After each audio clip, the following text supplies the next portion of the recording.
안녕하세요. 반갑습니다. 나무소리입니다.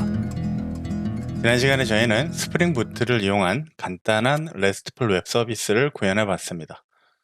이번 강의에서는 마이크로 서비스의 개념과 스프링 클라우드에 대해서 알아보려고 합니다.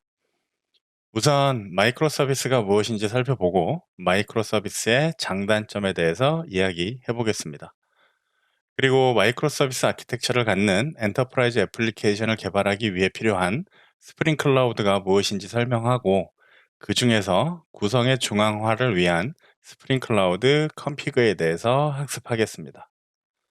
실제 스프링 클라우드 컨피그 서버를 구성해 보고 어떤 방식으로 동작하는지도 함께 살펴보겠습니다. 그럼 시작하겠습니다. 마이크로 서비스 아키텍처를 이해하기 위해서 기존 엔터프라이즈 애플리케이션이 가져왔던 모놀리스 아키텍처와 비교해서 보겠습니다. 먼저 모놀리스 아키텍처는 저희에게 익숙한 구조를 갖는데요. 모든 업무 로직을 하나의 애플리케이션 형태로 묶어서 서비스하는 형태를 모놀리스 아키텍처라고 합니다. 왼쪽에 간단하게 그림으로 표현해 놨는데요. 예를 들어서 저희가 쇼핑몰을 개발한다라고 가정을 했을 때, 이 쇼핑몰이 갖는 기능들을 정리해 보면 사용자의 기능들, 사용자와 관련된 기능들이 있을 거고요. 주문, 배송, 결제, 제품 등등 다양한 기능들을 하나의 패키지로 묶어서 서비스하는 형태가 모놀리스 아키텍처를 갖는 애플리케이션입니다. 이 모놀리스 아키텍처는 장점도 있지만 이 서비스가 커질 경우 그 단점들이 확연하게 드러나게 되는데요. 가장 기본적인 이 단점이라고 보자면, 규모가 커지면 커질수록 이 어떤 특정 기능을 변경하는데 기간이 오래 걸릴 수밖에 없습니다.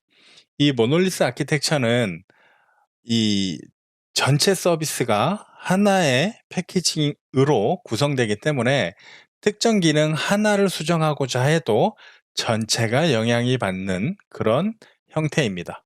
예를 들어서 좀 전에 말씀드렸던 것처럼 이 쇼핑몰이 갖는 다양한 기능들, 이 사용자에 대한 기능들, 제품에 대한 기능들, 그리고 주문에 관련된 기능들이 있다라고 가정을 했을 때, 주문과 관련된 특정 기능을 수정하고자 할 때 다른 서비스들도 영향을 받을 수밖에 없습니다. 따라서 어떤 특정 기능 하나를 수정하기 위해 전체를 다시 재편해야 되는 그런 형태가 바로 모놀리스 아키텍처이기 때문에 개발 사이클이 길어질 수밖에 없고요. 당연히 사용자 관점에서 어떤 기능들을 추가하고자 했을 때 그 기능 추가가 느려질 수밖에 없는 형태인 거죠. 따라서 매우 복잡한 구조를 가질 수밖에 없고요. 규모가 커지면 커질수록요, 민첩성이 낮을 수밖에 없습니다. 즉, 하나의 기능에 전체가 영향을 받기 때문에, 물론 확장성도 낮아질 수밖에 없고요. 이런 모놀리스 아키텍처가 개발되는 과정들을 보면 다음과 같습니다. 모놀리스 아키텍처를 갖는 애플리케이션 개발 프로세스를 보면 다수의 개발자들이 단일 코드 베이스를 기준으로 개발을 진행하게 되고요. 이렇게 개발된 서비스들은 빌드, 테스트, 릴리즈 과정을 통해서 하나의 애플리케이션으로 완성이 되게 됩니다.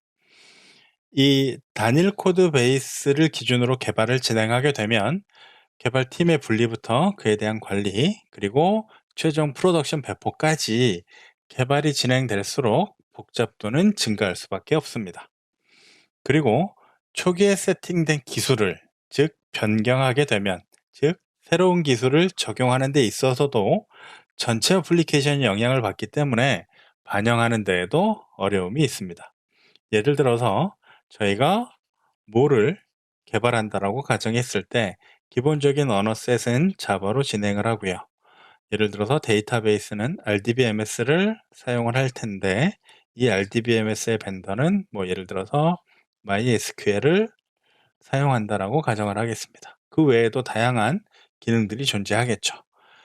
이 기준의 기술셋을 가지고 개발을 진행하다가 이 데이터베이스를 바꾼다든지 아니면 특정 기능에 따라서는 자바가 아닌 다른 언어를 사용한다든지 하는 부분을 모놀리스 아키텍처를 갖는 어플리케이션은 어렵다는 거죠.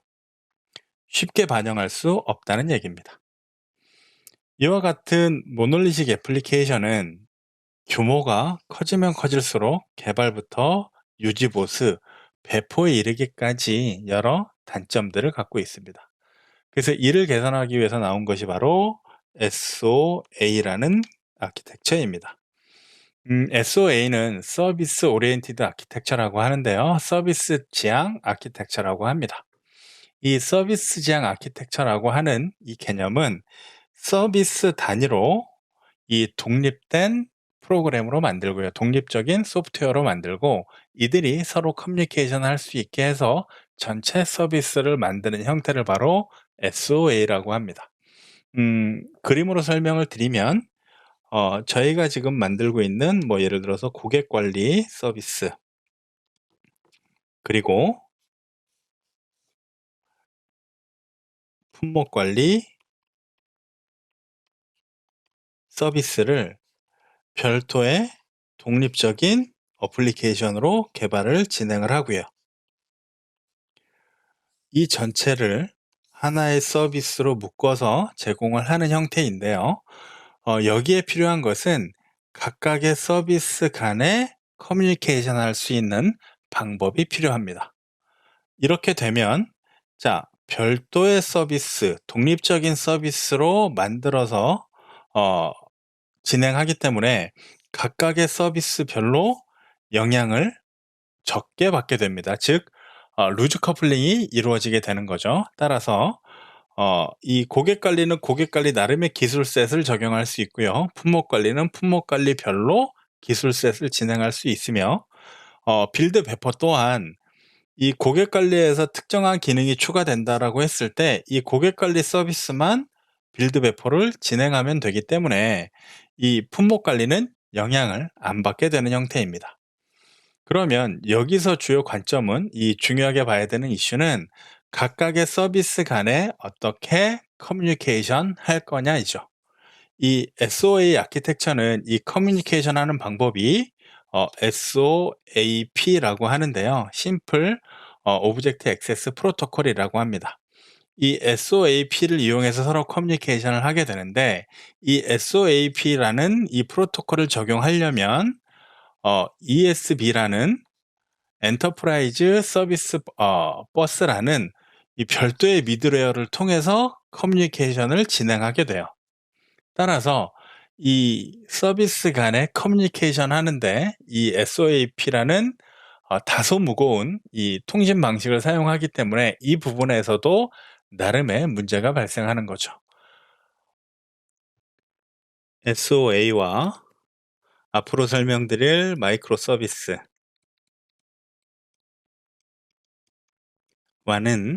이 개념적으로 큰 차이가 없습니다.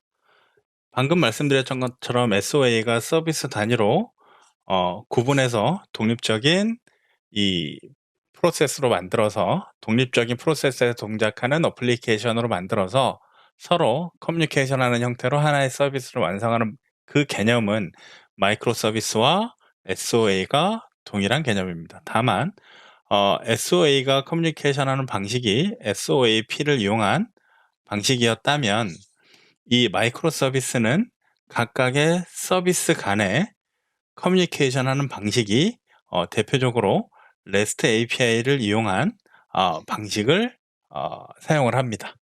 물론 이 서비스들 간의 커뮤니케이션하는 방식은 REST뿐만 아니라 gRPC라는 것도 있고요. 여러 가지 형태가 있을 수 있지만 가장 기본적인 방식이 REST를 이용한 커뮤니케이션 방법이에요.